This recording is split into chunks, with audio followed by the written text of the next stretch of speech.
morning. Thanks again for joining me at Coffee with Corey. My social media gurus told me to make mention that to get this out to as many people as possible, it's important that you put a comment or a question in the comment section of this post, share it to your page, like it. Anything that you can do with engagement will help get it out to as many people as possible. So if you'd help me with that, I'd really appreciate it.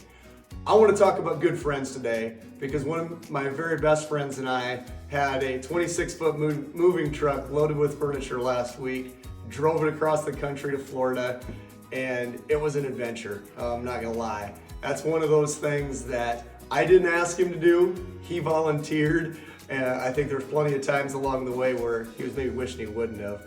But it was, I tell you what, it was quite a trip. I'm sure my wife's getting tired of hearing me talk about it already, but it's one of those things that can only really be done with a good friend.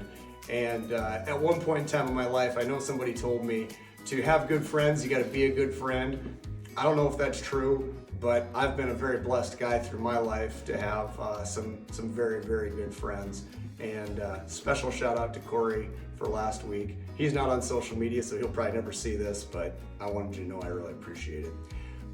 Talking about good friends, that does lead me to a real estate question, because one of my very best friends in the world used to give me a hard time and say, hey, who's this Ernest guy that we're always writing checks to? He's got to be the most wealthy guy on the planet.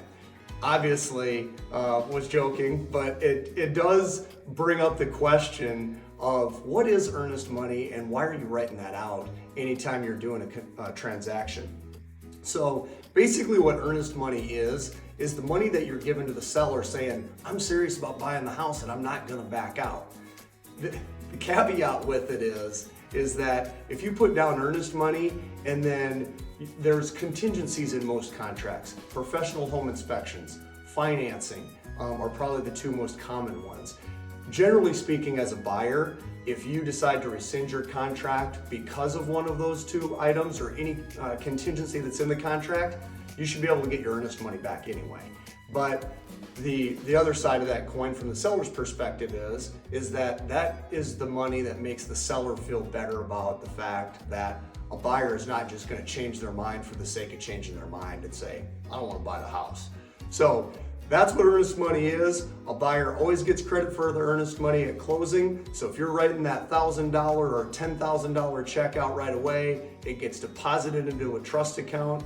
You get credit for it at closing, and that just reduces the amount that you need to bring on that day when you're getting the keys to your brand new home.